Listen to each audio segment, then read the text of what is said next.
দলের অভ্যন্তর থেকেও কিন্তু অভিষেক বন্দ্যোপাধ্যায়ের ওপর চাপ ক্রমাগত বাড়ছে।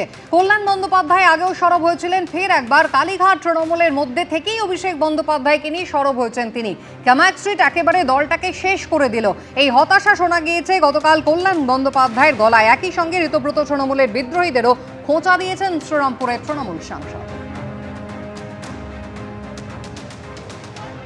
ক্যামাক স্ট্রিটটা শেষ করে দিল আমাদের দলটাকে।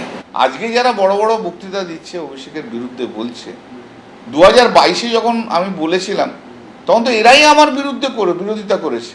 তোমরাই তো আইপ্যাককে মাথায় তুলেছো। তোমাদের মধ্যে কেউ কেউ সুমিত যদি দুবার কথা বলে তো জীবন ধন্য হয়ে গেছে তোমাদের। আইপ্যাক যে তোমাদের সঙ্গে কথা বলে তোমরা বলে যে জীবন ধন্য হয়ে গেছে। আজকে তোমরা সব বেনিফিট নিয়েছো, আইপ্যাকের বেনিফিট নিয়েছো, ক্যামাক স্ট্রিটের বেনিফিট নিয়েছো, নিজেদের নেতা বলে প্রতিষ্ঠিত করেছো, অভিষেকের লোক বলে চাপ সৃষ্টি করেছো। শুধু তৃণমূল সাংসদ কল্যাণ বন্দ্যোপাধ্যায় নন, দলের মধ্যে থেকেই অভিষেক বন্দ্যোপাধ্যায়ের বিরুদ্ধে বারবার ক্ষোভ প্রকাশ করেছেন প্রাক্তন মন্ত্রী রবীন্দ্রনাথ ঘোষ থেকে অনুব্রত মণ্ডল। দেখুন,